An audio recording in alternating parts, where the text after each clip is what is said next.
हम सब जो है अंतर्राष्ट्रीय राजनीति पर बहुविकल्पी प्रश्नों का अभ्यास करेंगे और क्रमशः इन्हें नोट भी करेंगे। एक प्रश्न नोट करें कि वारसा संगठन में कितने सदस्य रह गए थे। वारसा संगठन में कितने सदस्य रह गए थे। वारसा संगठन में कितने सदस्य रह गए थे। तो बाद में 7 सदस्य रह गए थे। नेक्स्ट क्वेश्चन है, यूरोपीय संघ में कुल कितने सदस्य हैं। यूरोपीय संघ में कुल कितने सदस्य हैं। आंसर है 28। यूरोपीय संघ में कुल कितने सदस्य हैं। 28। तीसरा प्रश्न है, मैस्ट्रिच संधि किससे संबंधित है। मैस्ट्रिच संधि किससे संबंधित है। मैस्ट्रिच संधि किससे संबंधित है। इसका संबंध यूरोप के एकीकरण से है। उत्तर है यूरोप के एकीकरण से। नेक्स्ट, पश्चिमी यूरोप की सुरक्षा के लिए कौन सा संगठन बनाया गया। पश्चिमी यूरोप की सुरक्षा के लिए कौन सा संगठन बनाया गया। तो आप सबको क्लियर है, नाटो। पश्चिमी यूरोप की रक्षा के लिए अमेरिका के साथ पश्चिमी यूरोपीय देशों ने मिल करके नाटो को जन्म दिया। तो नाटो का। नेक्स्ट है, नाटो की पार्टनरशिप फॉर पीस योजना में सम्मिलित होने वाला देश कौन सा है। नाटो की पार्टनरशिप फॉर पीस योजना में सम्मिलित होने वाला देश कौन सा है।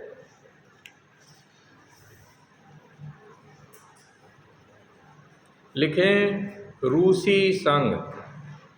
बाद में रूसी संघ इसमें सम्मिलित हो गया, रूसी संघ। नेक्स्ट, मार्शल योजना के अंतर्गत किन देशों को सहायता दी गई थी। मार्शल योजना के अंतर्गत किन देशों को सहायता दी गई।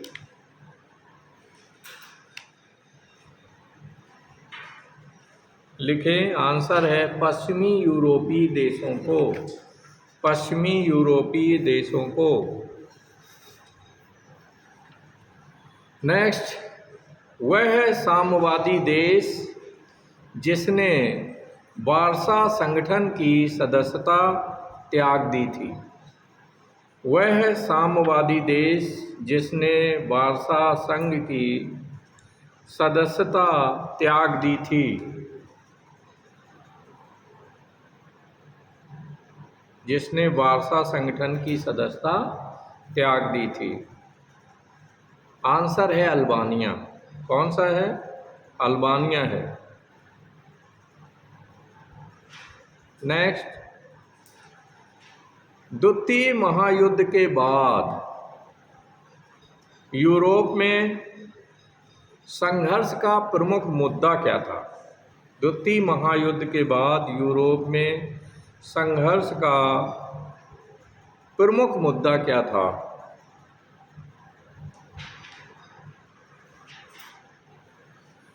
तो जर्मनी का विभाजन। उत्तर है जर्मनी का विभाजन।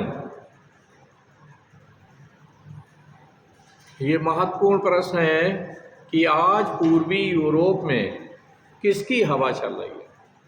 आज पूर्वी यूरोप में क्वेश्चन है किसकी हवा चल रही है। आज पूर्वी यूरोप में किसकी हवा चल रही है।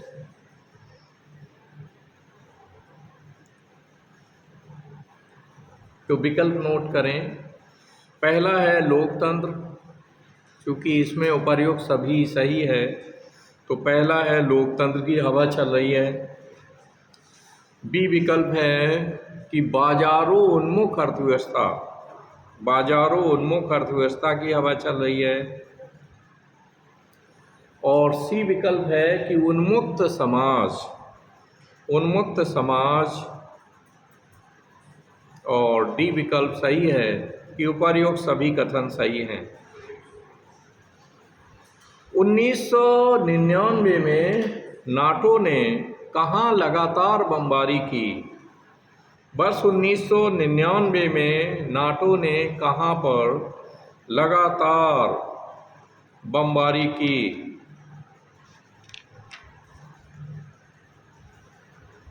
आंसर है कोसोवा, कोसोवा में।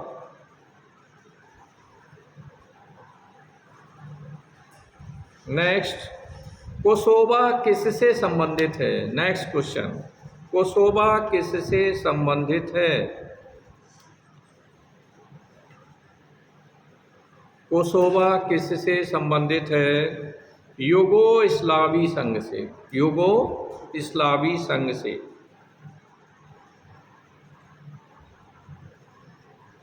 एक अच्छा प्रश्न, यूरोपीय संघ की साझी मुद्रा,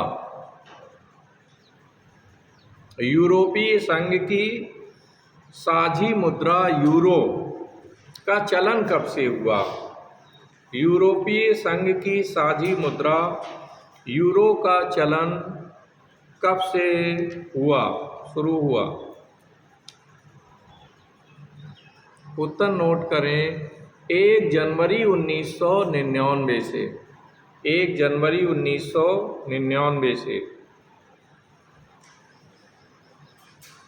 द्वितीय महायुद्ध के बाद के वर्षों में, द्वितीय महायुद्ध के बाद के वर्षों में अमेरिकी विदेश नीति का प्रमुख उद्देश्य क्या रहा है?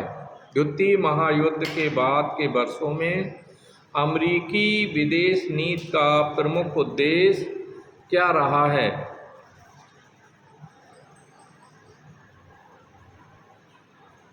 आफ्टर सेकेंड वर्ल्ड वॉर यानी यूएस का मेन मोटिव क्या रहा है, एम क्या रहा है?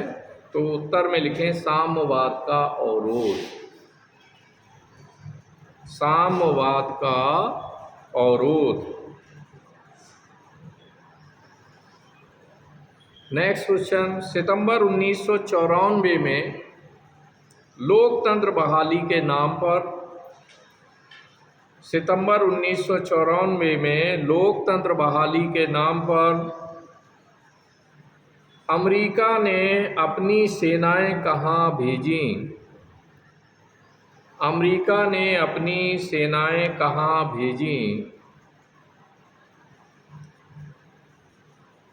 आंसर नोट करें, हैती में, हैती में भेजी थी।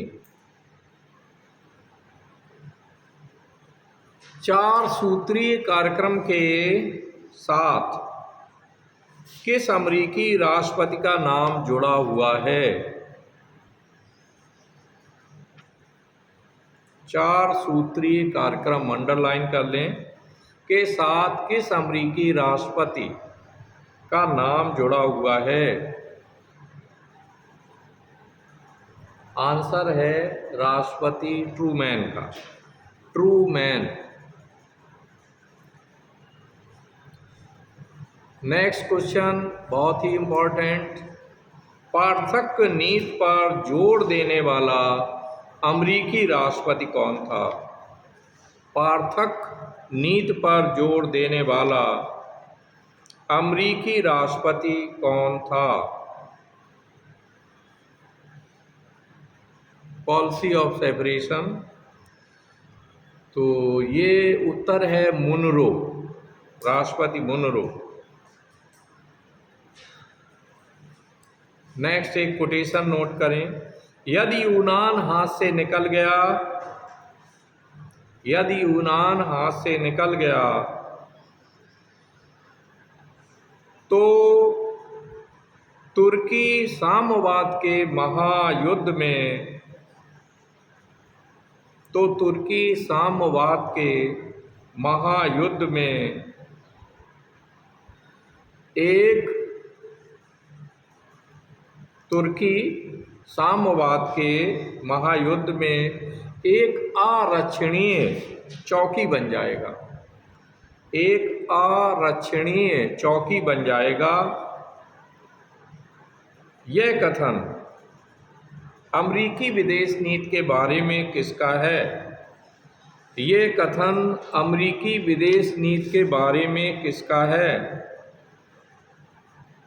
उत्तर है मार्शल का। नेक्स्ट, ट्रूमैन सिद्धांत में किस बात पर सर्वाधिक जोर दिया गया है? ट्रूमैन सिद्धांत में किस बात पर सर्वाधिक जोर दिया गया है? ट्रूमैन सिद्धांत, ये हमारे लिए जानना बहुत ज़रूरी है कि डिप्लोमेसी और फॉरेन पॉलिसी के तहत अमेरिका ने किस चीज़ पर सर्वाधिक जोर दिया। तो उत्तर लिख लो, आर्थिक सहायता। इसमें आर्थिक सहायता देकर विकासशील देशों की अर्थव्यवस्था पर कंट्रोल करना, ये मेन मोटिव था ट्रूमैन सिद्धांत का, आर्थिक सहायता।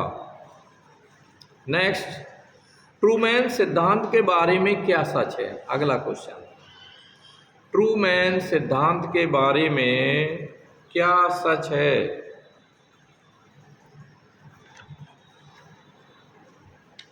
ट्रूमैन सिद्धांत के बारे में क्या सच है?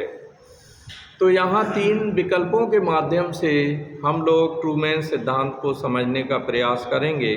तो पहला विकल्प नोट करें कि यह मुनरो सिद्धांत का विश्वव्यापी रूप था। राष्ट्रपति मुनरो ने जो पॉलिसी तय की थी, तो यह मुनरो सिद्धांत का विश्वव्यापी रूप था। नेक्स्ट, इसने शीत युद्ध की घोषणा कर दी। इसने शीत युद्ध की घोषणा कर दी, बी विकल्प है। और सी है, यह साम्यवाद के अवरोध नीति का सूत्रपात था। यह साम्यवाद के अवरोध नीति का सूत्रपात था।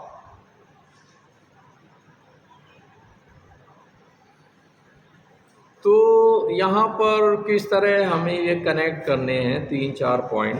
पीछे हम लोगों ने लिखा कि जो ट्रूमैन सिद्धांत था वो आर्थिक सहायता पर बेस्ड था, है ना।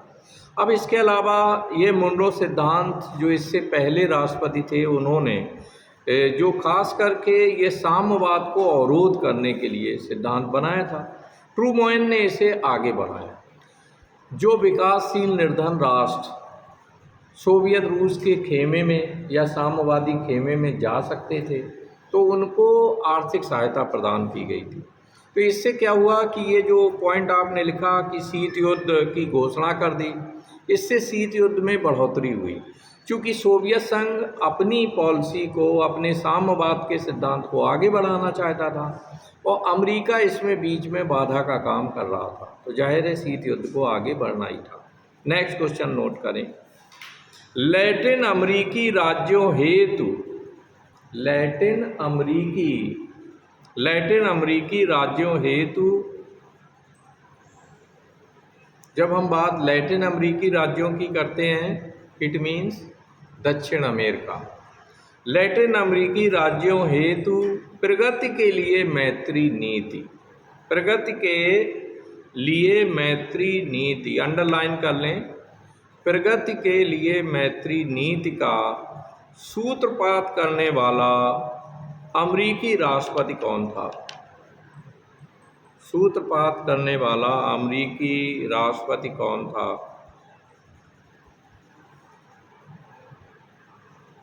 कैनेडी। कौन था? राष्ट्रपति कैनेडी।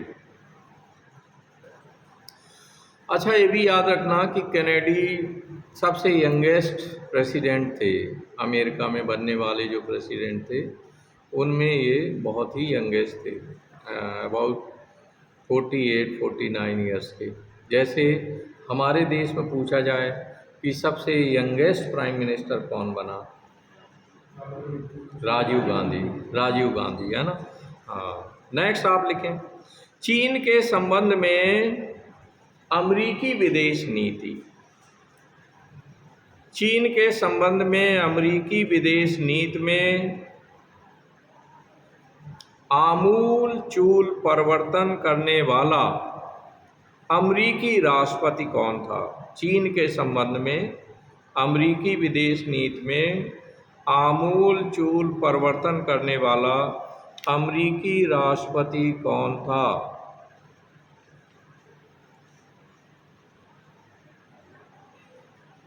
आंसर नोट करें, निक्सन, राष्ट्रपति निक्सन। जॉर्ज बुश का सबसे बड़ा योगदान विदेश नीति के परिप्रेक्ष्य में कौन सा है? जॉर्ज बुश का सबसे बड़ा योगदान विदेश नीति के परिप्रेक्ष्य में कौन सा है? जॉर्ज बुश का सबसे बड़ा योगदान विदेश नीति के परिप्रेक्ष्य में कौन सा है?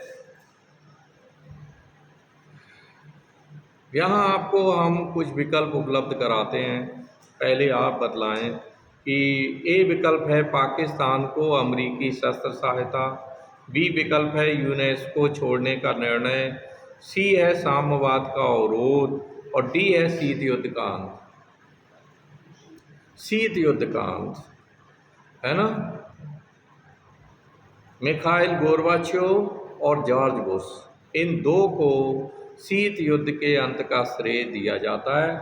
जिसमें पूछ दिया जाए किसका ज़्यादा योगदान था, मिखाइल गोर्बाचोव का, है ना, और फिर अमेरिकी राष्ट्रपति जॉर्ज बुश का।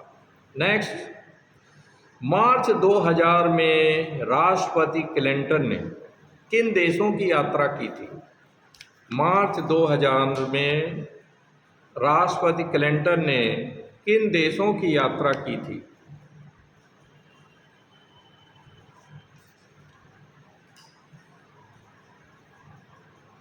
किन देशों की यात्रा की थी? तो आंसर नोट करें, भारत, बांग्लादेश एवं पाकिस्तान। मार्च 2000 में राष्ट्रपति क्लिंटन ने किन देशों की यात्रा की थी? किन देशों की थी? भारत, बांग्लादेश एवं पाकिस्तान। अब हमें ये भी याद रखना है कि जॉर्ज बुश के बाद आया जॉर्ज डब्ल्यू बुश, और जॉर्ज डब्ल्यू बुश के बाद कार्यकाल आया राष्ट्रपति क्लिंटन का। तो ये भी हमें याद रखना है कि जॉर्ज बुश किस पार्टी से था? अमेरिका की रिपब्लिकन पार्टी से था, है ना। और ये जो बिल क्लिंटन था ये डेमोक्रेटिक पार्टी से था। किससे था? डेमोक्रेटिक पार्टी से। तो इसने यात्रा कहाँ कहाँ की? मार्च 2000 में इसने एक साथ भारतीय उपमहाद्वीप यानी भारत, बांग्लादेश एवं पाकिस्तान की यात्रा की। वो कौन सा राष्ट्रपति था जिसने भारतीय संसद को एड्रेस करते हुए कहा था कि इस दुनिया में दो तरह की आबादी है, एक वो आबादी जिसने ताजमहल देखा है और दूसरी वो आबादी जिसने ताजमहल नहीं देखा? कौन राष्ट्रपति था? यही था, बिल क्लिंटन ने भारत की संसद को एड्रेस करते हुए कहा था, है ना। क्या कहा था? वैसे क्लासिफिकेशन बहुत अच्छा था कि दुनिया में दो तरह की आबादी है, यानी पता ये लगा ताज को दुनिया में बहुत सारे लोग देख चुके हैं और देखने आते हैं। ये दुर्भाग्य है कि हम करीब से नहीं जा पाते, है ना। हाँ, अगला नोट करें। नेक्स्ट है, राष्ट्रपति क्लिंटन ने मार्च 2000 में, अगला नोट करो, मार्च, क्या लिखा आपने? राष्ट्रपति क्लिंटन ने मार्च 2000 में किस देश के साथ दृष्टिकोण पत्र 2000 पर हस्ताक्षर किए? मार्च 2000 में किस देश के साथ दृष्टिकोण पत्र 2000 पर हस्ताक्षर किए?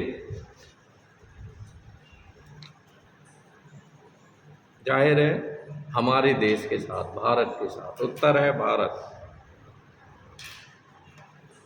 1979 में 1979 में चीन ने किस देश पर आक्रमण किया? किस देश पर आक्रमण किया?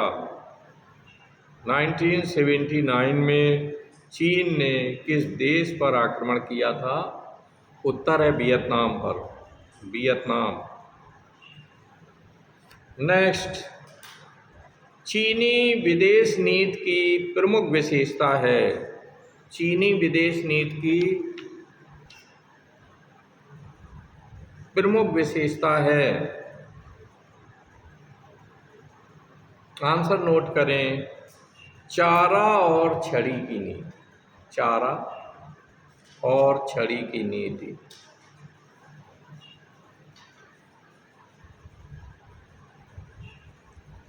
ठीक है, चारा और छड़ी की नीति। चारा मीन्स कि पहले लालच दो किसी देश को, चारा डालो, सुविधाएं दो उसको, और बाद में फिर छड़ी दिखाओ, है ना, यानी आक्रमण की भी धमकी देना।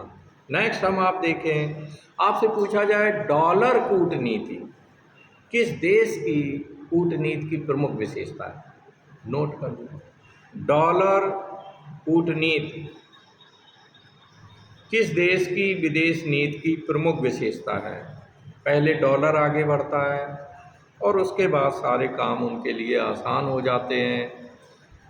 तो आपने पीछे लिखा भी था कि ट्रूमैन ने आर्थिक सहायता वाला तरीका अपनाया था, that was the dollar diplomacy. तो जाहिर है कहाँ की, किस देश की विदेश नीति की विशेषता? अमेरिका की, यूएसए की विदेश नीति की विशेषता। नेक्स्ट है, अमेरिका और चीन में मतभेद का एक प्रमुख मुद्दा क्या है? अमेरिका और चीन में मतभेद का एक प्रमुख मुद्दा क्या है? ये हमेशा बना रहा है 1979 के बाद से बराबर, और वो है ताइवान।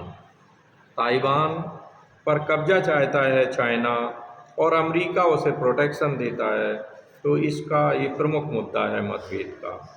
नेक्स्ट, 1969 में अगला क्वेश्चन है, 1969 में किस देश के साथ चीन का सशस्त्र सीमा संघर्ष हुआ? 1969 में किस देश के साथ चीन का सशस्त्र सीमा संघर्ष हुआ?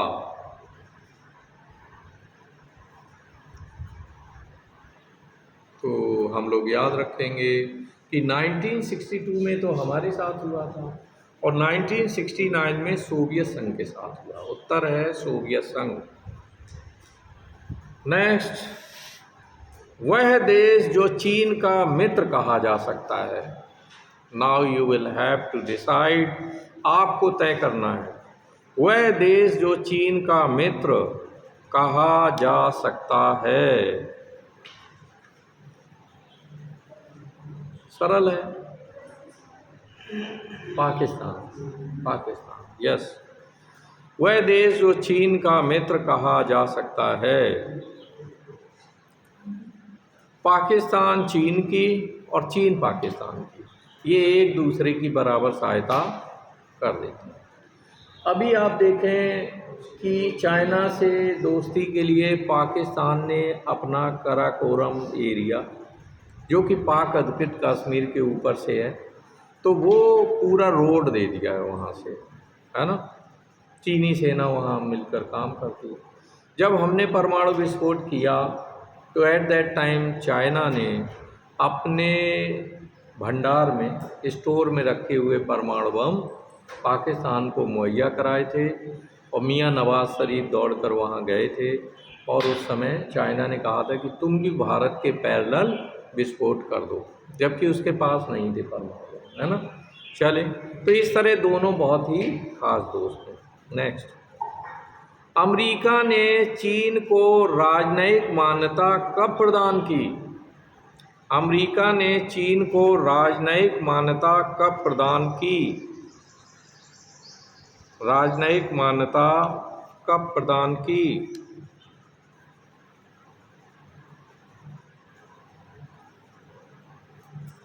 यस, बहुत देर से 1949 में चाइना में साम्यवादी व्यवस्था की स्थापना हुई। हम सबसे पहले देश थे जिसने तुरंत मान्यता दी। केवल इतना ही नहीं किया हमने, बल्कि बड़ा भाई मानते हुए संयुक्त राष्ट्र संघ सुरक्षा परिषद में हमारे लिए ऑफर था। हमने कहा चाइना बड़ा भाई है, हमने उसको उसका मेंबर बनवा दिया। आज हम जब सुरक्षा परिषद में सदस्य बनना चाह रहे हैं तो सबसे बड़ा रोड़ा चाइना है, क्योंकि वो वीटो कर देता है, हमें नहीं बनने देता। तो आफ्टर ऑल आप देखें, हमने 1949 में मान्यता दे दी थी और अमेरिका ने मान्यता जनवरी 1971 में, उत्तर नोट कर ले, नोट हो गया, जनवरी 1971 में दी। बहुत ही अच्छा क्वेश्चन मौसमी कि पूरब का तरबूज किसे कहा जाता है? अच्छा क्वेश्चन है कि पूरब का तरबूज किसे कहा जाता है? ये आपने पहली बार सुना है, चाइना को ही कहा जाता है पूरब का तरबूज। इसका आकार कुछ इस तरह का है। पूरब का तरबूज किसे कहा जाता है? चाइना को। बहुत ही अच्छा क्वेश्चन है, एशिया का रोगी किसे कहा जाता था? एशिया का रोगी किसे कहा जाता था? और यूरोप का रोगी, दोनों याद रखना है। एशिया का रोगी कौन है, यूरोप का रोगी किसे कहते हैं? एशिया का रोगी चीन, एशिया का रोगी चीन, और रूस का, यूरोप का टर्की, तुर्की को कहा जाता है ना, बिकॉज ही वॉज बैकवर्ड, वो बैकवर्ड था, दैट्स वाई, और यूरोप में था। तो चाइना एशिया का रोगी कहलाता था। मर्द लोग वहाँ काम नहीं करते थे, महिलाएं करती थी, पुरुष ज़्यादातर मदकची थे, यानी अफीम वगैरह का सेवन किए रहते थे, सोते रहते थे।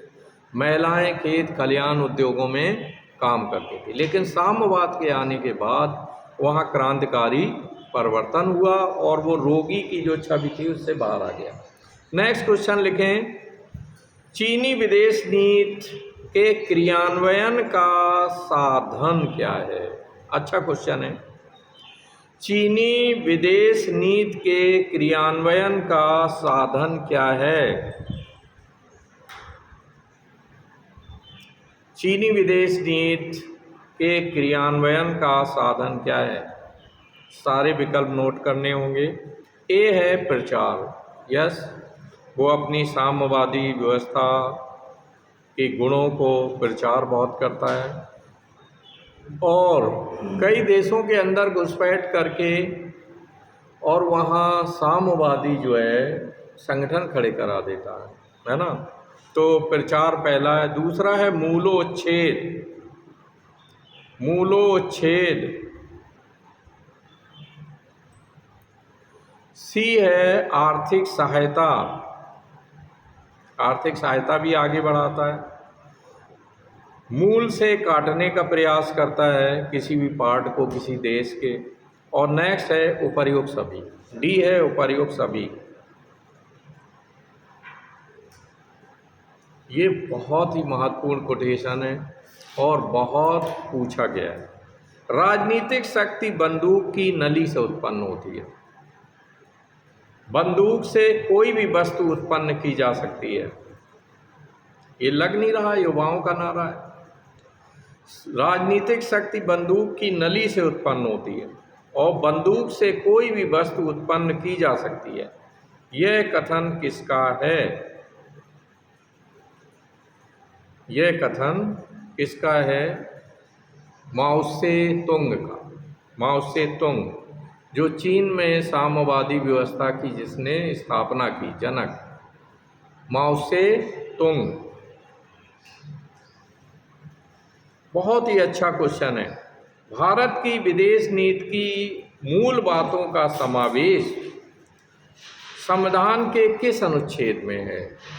अच्छा क्वेश्चन है, आएगा इस साल। भारत की विदेश नीति की मूल बातों का समावेश संविधान के किस अनुच्छेद में है? उत्तर अनुच्छेद 51 51 में, आर्टिकल 51। भारत की विदेश नीति के निर्माता कौन माने जाते हैं? Who is the founder of Indian foreign policy? Bharat की विदेश नीति के निर्माता माने जाते हैं। He is the founder, he was the founder. कौन? जवाहरलाल नेहरू, पंडित जवाहरलाल नेहरू। नेक्स्ट,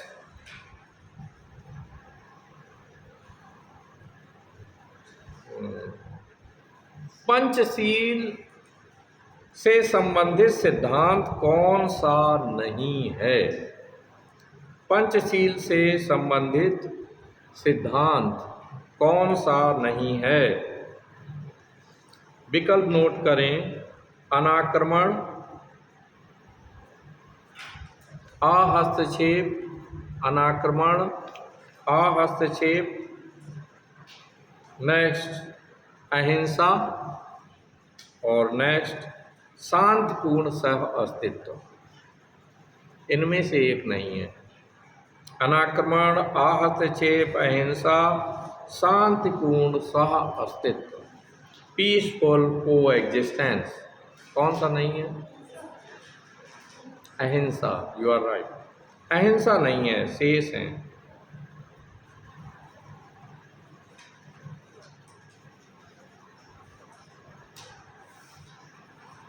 अच्छा, पंचशील के सिद्धांतों का संबंध किससे है? अगला क्वेश्चन। महात्मा बुद्ध है जे फिलॉसफी के लेंगे, लेकिन यहाँ दूसरे तरह से प्रश्न पूछा गया है कि पंचशील सिद्धांतों का संबंध किससे है, किनसे है? विकल्प दे रहे हैं। नेहरू लियाकत अली, नेहरू क्रुश्चेव, नेहरू चाउ एन लाई, या नेहरू और निक्सन। तो नेहरू, चाउ एन लाई, इन दोनों ने मिलकर इस समझौते पर साइन किए थे। नेक्स्ट, भारत के लेफ्टिनेंट जनरल सतीश नामबियार, भारत के लेफ्टिनेंट जनरल सतीश नामबियार की कमांड में, सतीश नामबियार की कमांड में किस देश में, किस देश में, कमांड में किस देश में संयुक्त राष्ट्र शांति स्थापना की कार्यवाही की गई? संयुक्त राष्ट्र शांति स्थापना की कार्यवाही की गई।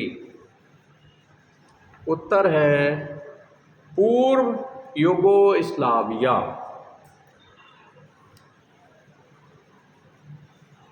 Next question.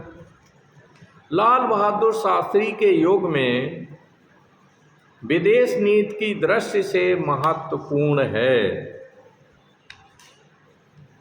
लाल बहादुर शास्त्री के युग में विदेश नीति की दृष्टि से महत्वपूर्ण है। क्या महत्वपूर्ण है?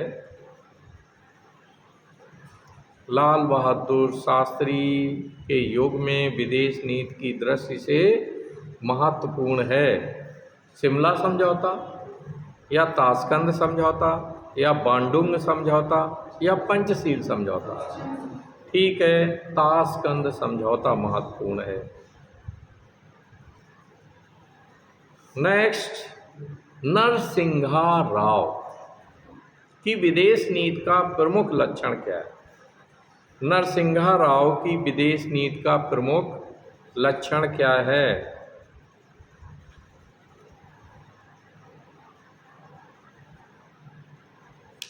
उत्तर नोट करें।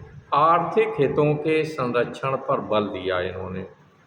आर्थिक हितों के संरक्षण पर बल।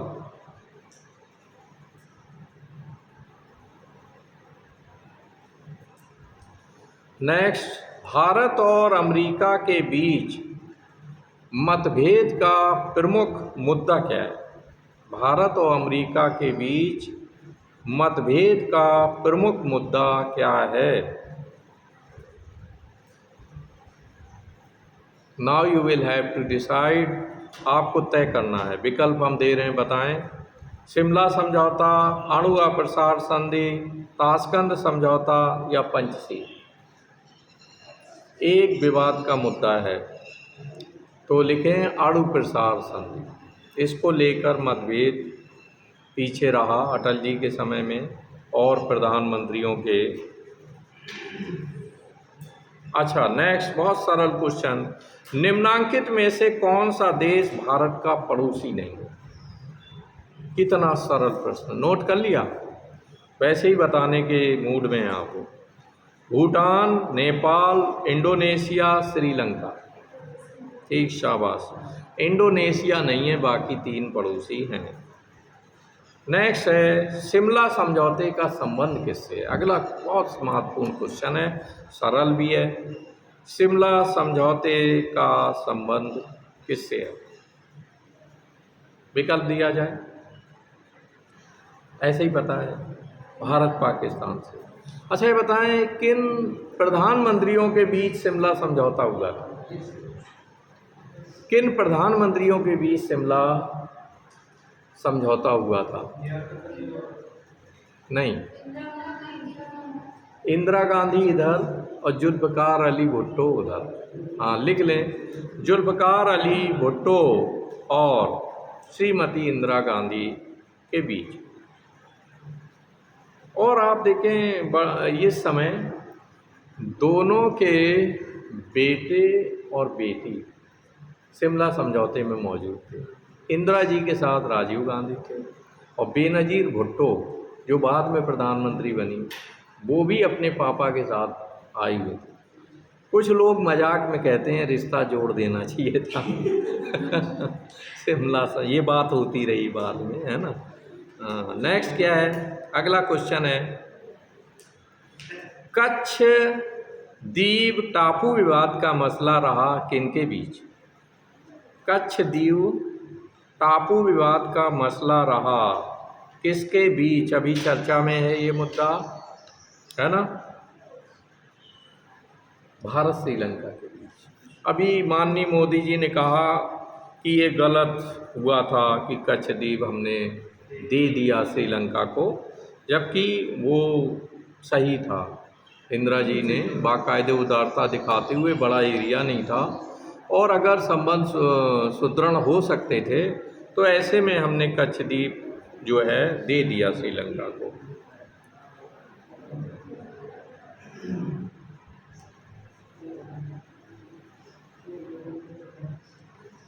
अच्छा, नेक्स्ट है, किस देश में भारतीय शांति सेनाएं भेजी गईं?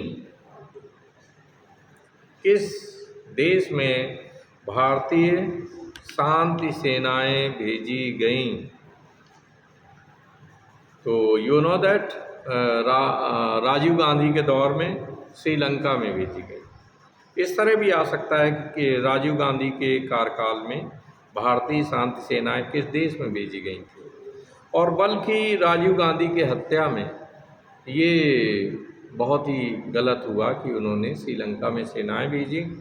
और जयवर्धने बहुत ही शातिर नेता थे श्रीलंका के, जिन्होंने बड़ी कूटनीतिक ढंग से इसमें फंसा दिया राजीव गांधी को, और हम अपने ही देश से गए हुए लोगों को मार रहे थे वहाँ पर। देखिए आप, शांति सेना से जब भिड़ंत हुई लिट्टे की, यानी खासकर तमिलों की, तो हमारे लोग ही वहाँ मारे गए और बाद में फिर उन्होंने राजीव गांधी की हत्या भी कर दी लिट्टे आतंकवादियों ने।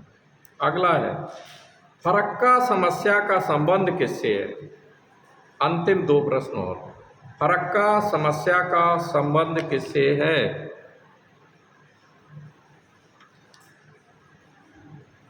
भारत बांग्लादेश से।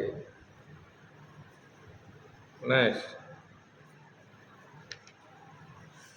कोलंबो प्रस्ताव किससे संबंधित था? कोलंबो प्रस्ताव किससे संबंधित था?